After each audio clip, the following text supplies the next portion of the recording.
Oh, well, hello there. Welcome to Orlando Magic Now. I'm Charles King with the Orlando Magic beat writer Josh Robbins. I was trying to update my Facebook feed there, but ran out of time. So we're going to talk about Orlando Magic free agency. What are you doing here? I'm trying to at least be on a parity, a level playing field with you, but my height or lack thereof has now been exposed for the entire world to see. I say we look pretty even.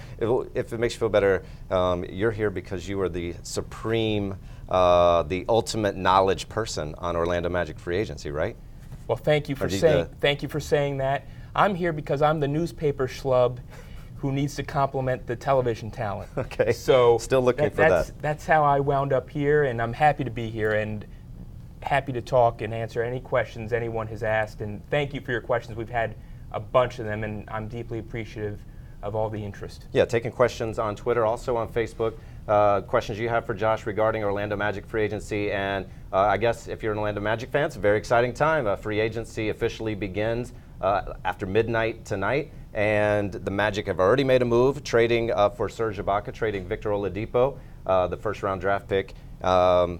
Domantas Sabonis and Ersan Ilyasova. Thank you. Anytime. And so what will the Magic do next? Well, that's what we're here to talk about today. So we're going to run through some of the Twitter questions that we got for starters. And we're going to start with a topic that is really been on everyone's minds, I think, probably for the last couple of months. It was a rumored player that the Magic were interested in, and that is Al Horford. So we can go to our first Twitter question. This is from @CameronWinfrey.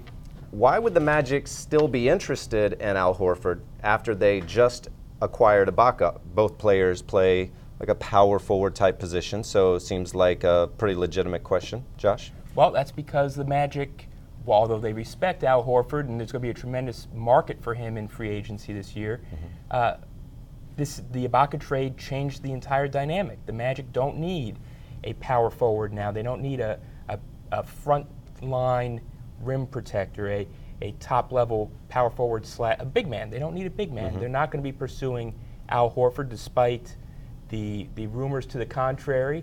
And now, could that change if the Magic were to swing a trade Nikola Vucevic? I'm not saying it's imminent. I'm not even saying that it's being peddled by the Magic. But that's the only scenario that I can envision in which the Magic would then suddenly pursue Al Horford at this time after the Ibaka trade. When you look at Al Horford, who is going to command close to or right at $30 million a year, over 4 years that the Magic were able to convince him to come here, Vucevic has a very beneficial to the team, a very small contract, a very small number. That's a huge difference in how much they would pay those two guys. That's true. And you're right. Vooch earns an average of approximately $12 million a year. In this climate, that is an unbelievable value for a team. Yeah. This year, as everyone knows, and I'll repeat it here because I'd like to hear myself talk, the salary cap is going to balloon starting this free agency period from $70 million to $94 million. So with that, there's going to be a commensurate increase in maximum player salaries. So for a player of Al Horford's tenure, so under 10 years of service, but more than 7, he could earn a maximum salary of approximately $26 million. So that would be where he starts. Right. And then if he were to re-sign with the Atlanta Hawks, he could be receiving 7.5% annual raises. If he were to go to another team could sign him for up to 4 years and offer him 4.5% annual raises. So clearly, Horford was believed by, I think, a lot of Magic fans to be one of the primary targets for the team heading into free agency, but the acquisition of Ibaka makes that much less likely, to summarize. Okay, so let's move on to our second topic here that we have. You want the second topic? Yeah, second topic. On this question. We've moved on past one now. Second topic we want to get into is just kind of going over some of the basics of free agency. And so we talked about how free agency begins at midnight tonight, and the moratorium period begins. Let's ask this question, and you could talk about the moratorium, because it's kind of the part 2 here, gets to that topic from last year. This is from @Vargas218 Vargas. On what date can players actually sign? I would hate to see DeAndre Jordan Part 2. So what he's referencing is last year you had DeAndre Jordan from the Los Angeles Clippers agreed to sign with the Dallas Mavericks, but when it came to putting pen to paper, it didn't happen. Went back to the Clippers. It was really the story of last summer. Yes, I remember. yeah, imagine you do. The gentleman who tweeted doesn't want to see a repeat of he doesn't want to see DeAndre Jordan 2.0. Well, neither does poor Mark Cuban. Or, well, Chandler Parsons was disappointed too. This year, the moratorium ends July 7th, so that's a week from today. For anyone who doesn't understand, can you explain what that means? So here's how it works. I'm going to try to be brief. At some point in the next few days, the NBA has to determine what the cap will be, what the salary figures will be based on. I can get into something quite complicated. I'll just say this, that the maximum salary figures, for example, are based on something called basketball-related income. The NBA has got to, at some point, determine how much basketball-related income there is. This is There's really a huge amount of TV money coming in. So this is an accounting period where CPAs and data crunchers are determining the amount of money, and during the moratorium, it will be determined how much money can be spent. So what the cap is. Yeah, what the cap is. So the moratorium will end July 7th. And so during the moratorium period, if you could quickly talk about how players and teams are allowed to communicate. So starting at 12:01 a.m. Eastern, coming up tonight, the teams can start to meet with players. Okay. And we're having a lot of commotion on set, so I'm even more discombobulated than I usually am. My apologies, everybody. But at 12:01 a.m., teams can start meeting with players and interacting directly with players as opposed to their agents. Okay. So a player can reach a verbal agreement with a team. It's not necessarily binding. It's bad business to renege on your verbal agreement. July 7th, moratorium ends. You can put your pen to paper, make it official. So NBA fans, Magic fans, anywhere, might get excited to hear some news over the next 7 days, but don't get too excited until July 7th. Even though it's very rare that it happens. Correct. Look, if there's going to be news breaks, likely it's accurate. Well, let's get to the second question of this topic here. I think it kind of falls in line. With this is from @FlyElf4. With this being such a big year for the Magic, do you think they would be willing to go into the luxury tax? So maybe a really quick explanation for the luxury tax and what you think about that. The answer is no. The luxury tax is really so much more punitive now than the last time the Magic were willing to go in there, which was around the 09-10 season after the playoff finals appearance. It is a big season for them, but not such that they have to go above this threshold where teams are getting charged on the dollar an extra amount by the league for going above a certain threshold. Now that threshold will be determined right before the moratorium ends, July 6th. They already have an estimate. No, the Magic are not going into the luxury tax this year. Okay, well, yeah, normally you see a team like Cleveland go way into the tax this past year. Teams that are on the verge of possibly winning a title, I think it's much more likely. How did I get so much shorter than you 3 questions in? Is your seat slipping down? My seat is slipping down. Maybe it's the weight of the pressure I'm under. It's kind of pushing me down, gravity. Maybe I'm slowly putting mine up. Well, I think your stature is revealing itself. All right, let's go to our next topic. We're going to get back into some of the free agency talks because I know there's a lot of people watching this who want to know who the Magic are pursuing. So on to our next topic here. This is from @former Tank Commander. Josh, are the Magic still in the market for a big-name big man after the addition of Ibaka? And there's a couple other kind of semi-related questions that we got on this. What are your thoughts, Josh? We talked about not the need for Horford, but would they be interested in Hassan Whiteside? A lot of people talk about Dwight Howard. As much as I know you've tried to put that to bed, that conversation is going on with fans. So talk about maybe just the need or the desire to pursue a big-name big man. The Magic's desire to now pursue an additional big-name big man is much lower than my desire to raise my chair right now. So, no, it's limited. I'm sorry to make a joke about it, but Hassan Whiteside was never really on the table for the Magic. The reality with Ibaka, Ibaka was a 3-time consecutive first-team All-Defensive player, ending, I believe, in 2013-14. He hasn't been there the last 2 seasons. He needs to get back there for that trade to pay dividends for the Magic. He most likely is going to be their best addition this year. It didn't come in free agency. It came on a draft night trade. Are the Magic potentially looking to add an additional big man? Yes, but not a frontline, top-tier big man. A name such as Cole Aldridge has surfaced. We're basically talking here about the Magic adding a third-string big man. Steven Zimmerman, the second-round pick, could compete for that role if he's not in Erie.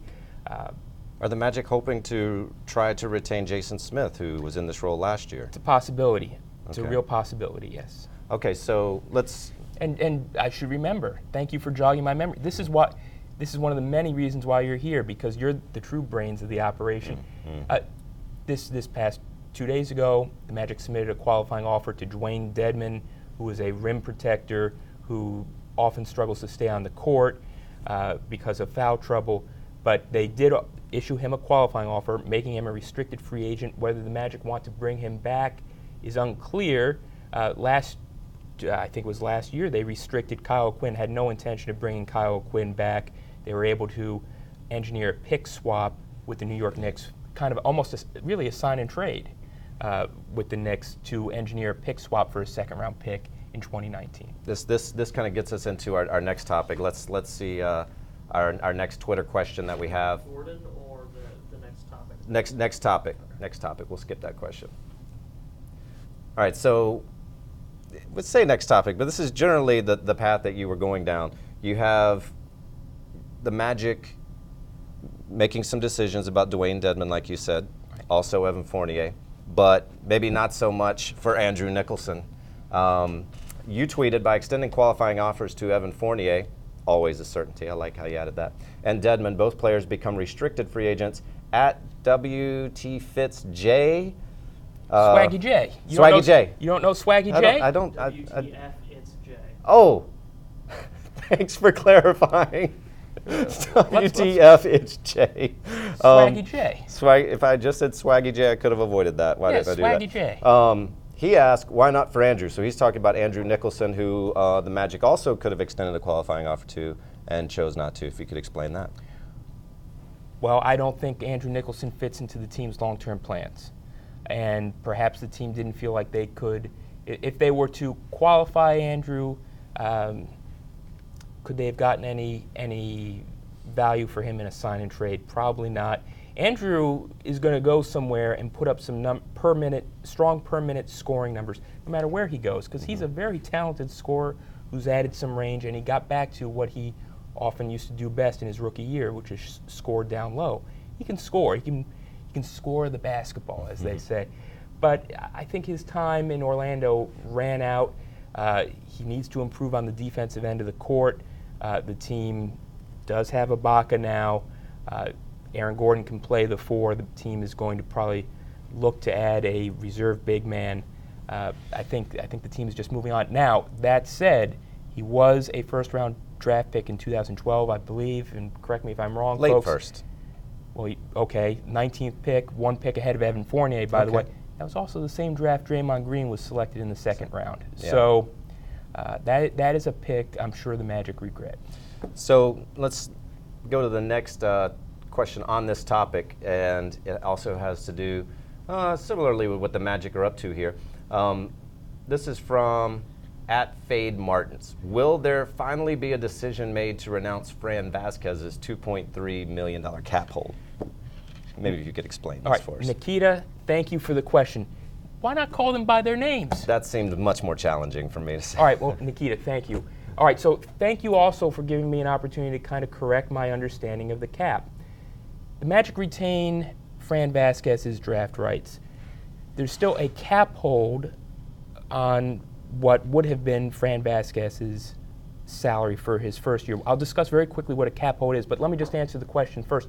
All the Magic have to do to eliminate the cap hold is to send a letter to the league, essentially an affidavit without, I guess, invoking the Bible, where they say so-and-so will not play for the team this year. So what is a cap hold? So, Nikita, that's the answer to your question. They don't have to rescind.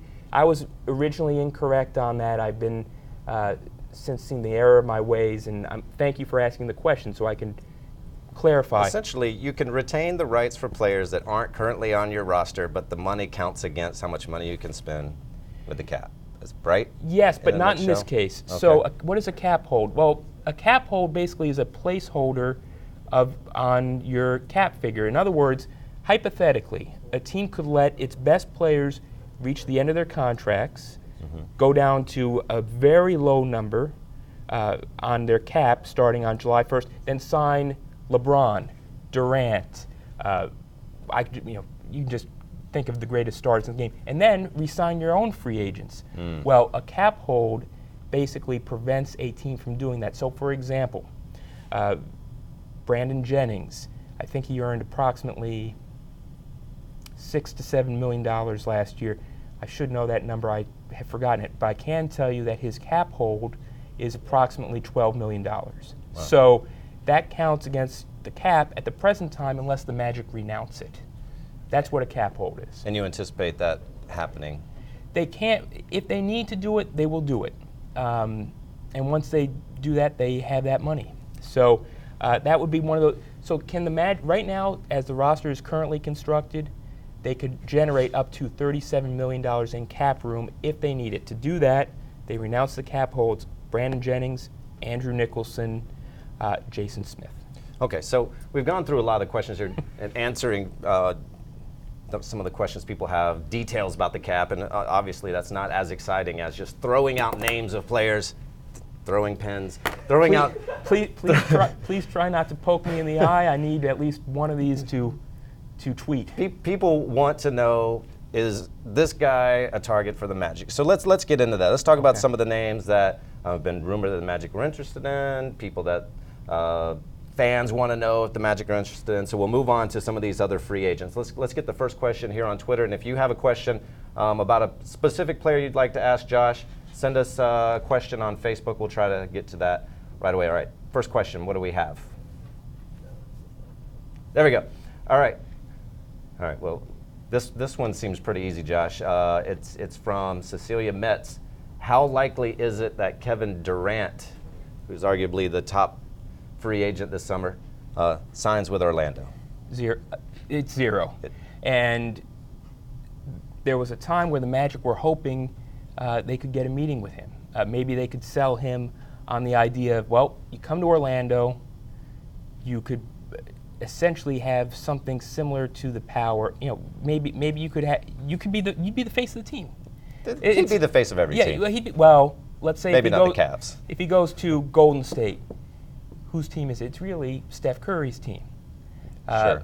Well, okay. Well, at any rate, was the chance of a meeting ever high? No. Yeah. And now it's zero. Kevin Durant, judging by the list of teams that he's going to meet with, is interested in meeting teams that can win a title now when he's there. And so the answer is zero. We probably spent too much time there answering it. Let's go to the next one then. My apologies to everyone. Kevin Durant, zero. All right, here we go. Even with Elfrid Payton, I'm sorry, I always forget to mention who sent us, at Dyna Interactive. Even with Elfrid, is a guy like Mike Conley a target for the Magic? Point guard play for the Magic was very erratic. So Mike Conley played for the Memphis Grizzlies, the top point guard target in free agency, going to command a really big number. Doesn't seem to me like someone that the Magic would want to pursue. What are your thoughts? Well, they are not pursuing him. The details around the exact reasoning for that are unclear, but the reality is they do have a lot of faith in Elfrid Payton. He is most likely to re-sign with Memphis. That is the conventional wisdom. It's possible that Memphis could offer him a 5-year deal at 7.5% annual raises. Mike Conley is not in the mix for the Magic, although he certainly would help them a tremendous amount. Now, Mike Conley is going to be in demand if he sends signals to teams that he's seriously considering leaving Memphis. But right now, it seems like Memphis is going to be the place he remains. All right, let's jump to next group of players that people are curious about that we have on Twitter. And I think, okay, here's another one also asking about Conley, but then brings up Batum. This is at Stillmatic, who, another person who doesn't necessarily see Elfrid Payton as the starting point guard for this team. Whether or not you want to address that, I don't know. But Batum's an interesting player because if you look at what the Magic have right now, at least with a starting lineup, you have a front line with Vucevic, Ibaka. Somehow Gordon might work his way into that mix or maybe play the three. If Fournier is retained and Hezonja play, you got your wing players, Payton at the point guard. But it looks like if the Magic really were to try to want to add a player in free agency, you would think it would come at a wing position, maybe a player that could play the three. Batum could be that guy, a guy who can shoot the three, something the Magic need. Right. No, I like Nick Batum, although I've never felt he's fully met his potential. I thought he came almost as close as he's ever come playing for Steve Clifford with the Hornets this past season. Yeah, he's a good player. I don't envision him considering the Magic, although certainly you would think Evan Fournier might be able to recruit him. They both play for the French national team. They're friends.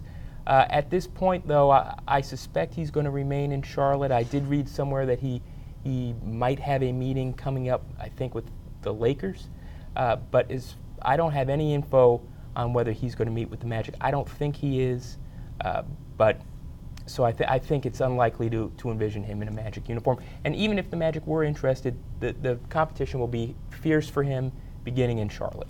So, and Charlotte had a good season last year. A pretty good reason for Nick Batum to potentially want to stay. So, the names that are most popular, I think, maybe the most popular name that I've heard over the last couple of weeks is Chandler Parsons. Small forward, Dallas Mavericks. Dallas maybe has indicated that they are not going to offer Chandler a max contract. Chandler Parsons played at Lake Howell High School in Winter Park, so he's from Orlando. He played for the University of Florida, so a local guy. I apologize, Charles. That's Adam Silver calling for me to ask me his opinion on turning down Adam Silver for so you were talking about Chandler Parsons. Yeah. Well, that is a rumor, isn't it, that Chandler Parsons would be interested in the Magic, and I think there's a real. I mean, he grew up a Magic fan. He grew up attending games at the arena. He's a Central Floridian, loves the Magic. Now that said. I don't see that happening. I don't see it happening. He's a good player, but is he much better than Evan Fournier, who probably is going to be the starting shooting guard or perhaps starting small forward if he gets re-signed, and I think he will get re-signed. There are also some questions about the long-term health of at least one of Chandler's knees. I could be wrong. It's possible the Magic would take a meeting with him, but I would not count on that, Magic fans. Okay, well maybe if we're not looking at the top end guys, and a lot of them restricted, like maybe Harrison Barnes, Bradley Beal, other wing players. What about, and this is a question that comes from Facebook from Larry Butler, someone like an Evan Turner, maybe not quite the same player as Barnes or Chandler Parsons, but is that a player you think the Magic would be interested in? Yeah, and I don't envision them. I don't envision them again. Now a voicemail message apparently. There's a silent button on your phone. Let me show you how that works. No, well, you never know what kind of craziness will ensue. Okay. Now that said, Evan Turner. I'm sorry, Adam. I'm going to have to put off your call here. I don't envision the Magic going after Evan Turner either. Not much of a perimeter shooter. There is a lot of talk. Alex Kennedy of Basketball Insiders says the Magic will meet with Jamal Crawford beginning tomorrow. Now, Jamal Crawford is 36 years old. He's the reigning Sixth Man of the Year, multi-time winner of the Sixth Man of the Year award. He would give them some experience. He could handle the ball late in games. He's not the three-point shooter he once was. He's very streaky. All that said, I do think that it is possible that they will meet with Jamal Crawford and give him a long look. And maybe fits another potential role. You mentioned that could maybe handle some backup ball handling duties, but also gives the Magic a player with experience in being a big shot taker, which has been a concern late in games at times for the Magic. One of the problems with the Magic is offensively they play 4-on-5. Just because Elfrid Payton's shooting isn't where the Magic ultimately think it will go. So that's an issue. Now, with the departure of Victor Oladipo in that trade, the likely move of shifting Evan Fournier over to shooting guard to replace Oladipo at that spot will add some shooting in the backcourt. All right, so Josh has effectively shot down all of your potential free agent targets for the Magic. Maybe Crawford is a possibility. The next question that we have on Twitter, we'll try to make Josh give us a yes or a positive on somebody. This is from Mike Wakefield. Who is Orlando's #1 target that is actually realistic? I mean, I guess you could say you just answer that in Crawford if that's the case, but I'm curious if there's someone else. That's a possibility. Look, Rob Hennigan doesn't tell me or some people in the Magic organization exactly his plan as to where he's going to be at 12:01 a.m. on the first night of free agency. Last year, they met with Paul Millsap right after midnight. He and assistant general manager Scott Perry.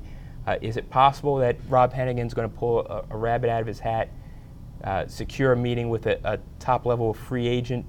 Possible, but I think really what they are more likely to do is add bench help. I think with regard to the wing, we've talked about Chandler Parsons. There is rumor about Kent Bazemore. I think that the Magic are probably more likely to hand over the starting small forward job to Aaron Gordon. And then also maybe add a little extra depth on the wing. A possibility that the Magic will be a lot, not very active, like you said, in chasing the marquee names. Do you think the Magic are eyeing next summer, when there's more players and even more dollars, as an opportunity to make a big splash? Well, I think that I think they're going to do it. One of the buzzwords around the Magic, one of the buzz phrases is cap flexibility. Now, but here's the issue. They've been talking about cap flexibility now for several seasons, and it has not really borne a lot of fruit, really hardly any fruit. Yeah. I mean, the tree's got no apples on it in terms of big-time free agency signings. Evan Fournier, I do think that they will re-sign Evan Fournier. Evan Fournier's salary will then count against the books for the summer of 2017. Yes, the cap's going to increase, but remember, other teams will have money too. I do think that the Magic would like to stockpile money for 2017, preferably by signing some veterans to one-year deals in which maybe they overpay a little bit this year for a shorter duration deal. But that's my take on Okay. That was really our last question that we had on Twitter too. Where did you foresee a situation in which the Magic can't grab any of their preferred targets and instead try to make a big splash in 2017? I feel like you answered that for the most part. So your belief is that the Magic cleared all this cap space, trading of Tobias Harris, Channing Frye, have about 40 to 45 million, what they would have had to chase free agents. Make the trade for Ibaka, that takes a little bit away, but then use all of that money to solidify the rotation and the bench. That's what you think is going to have more likely. I think that's what's most likely. Now, I think when they made that trade, maybe they had a higher expectation as to what they could accomplish in free agency. We don't know exactly what they think. Certainly part of that Tobias Harris trade was to get more playing time for Aaron Gordon and a little bit more playing time for Mario Hezonja. The cap space they wanted available to make moves. Is it possible they use that cap space to make a home run signing in the next few days? Yes, but right now I don't see them signing an all-star. Remember, I think they were really serious, really considering Al Horford, maybe Joakim Noah in free agency before the Ibaka trade. The Ibaka trade came really materialized in the 4 or 5 hours before the draft, which was only a week ago. So that eliminated their most glaring need, rim protection. Now they have Ibaka, who instantly becomes the best player on that team, assuming that he hasn't lost a step in Oklahoma City. I think that might turn into their best move of the offseason. You feel like if the Magic don't make a move or add, another big big name player in free agency that it's going to frustrate fans. I think fans look at that number that the Magic had available to spend and really expected, whether it be the right decision or not, to see the Magic go out and get a big name player. And despite the fact that a lot of people believe that Ibaka is a great fit for what the Magic need, I would say a majority of Magic fans didn't like the trade. Right. No, the vast majority of Magic fans didn't like that trade. Now, I think the trade could either turn out to be spectacular for the Magic or a disaster for the Magic. It could be spectacular for the Magic if Serge Ibaka returns to the same level of defense that he showed for those 3 great seasons in Oklahoma City where he was first-team all-defense. It's a bad trade if he is on the decline. If he's on the decline or does not re-sign after his contract expires after this upcoming season. Or what if Victor Oladipo blossoms and suddenly becomes a great finisher and a superb three-point shooter? It's a high reward trade. It's potentially a high risk trade. Certainly is, and only time will tell. And in the meanwhile, we have free agency. The next week or so is almost certainly going to be exciting, crazy, something, if not numerous things that are unexpected, whether it be with the Magic or not, are almost certainly going to happen. And in this wild free agency period this summer with so much money and so few players, you're going to see some people get massively overpaid. That, I think, is a storyline people are not really prepared for. You're going to hear what fans and, heck, writers and maybe even some players assume are quote-unquote crazy salaries. But remember, this is a new normal. The salary cap is rising over, I could try to do some math in my head, 29%? It's going up from 70 million to 94 million. I wish I could use my calculator, but that would make terrible television. So with that rise is going to bring a rise in salaries. I mean, could Evan Fournier earn $20 million a year? It's possible. Absolutely. It's possible. And I there's some rumors that came out that Harrison Barnes, or that Philadelphia was interested in Harrison Barnes at a 4-year, $90+ million mark, and people were up in arms. I think Harrison Barnes seems to be among the more likely guys to get that money, and he's not going to be the only one that surprises some people. So the next week plus is going to be, like we said, this is going to be like the Wild West. And so you'll want to follow Josh Robbins on OrlandoSentinel.com. Keeping track of what's going on across the league, he and Brian Schmitz across the league, and especially what's going on with the Magic. Thanks so much for watching. We'll certainly come back after the free agency period, or maybe somewhere in between if it's something crazy happens, and give you an update. So for Josh Robbins, I'm Charles King. Thanks for watching.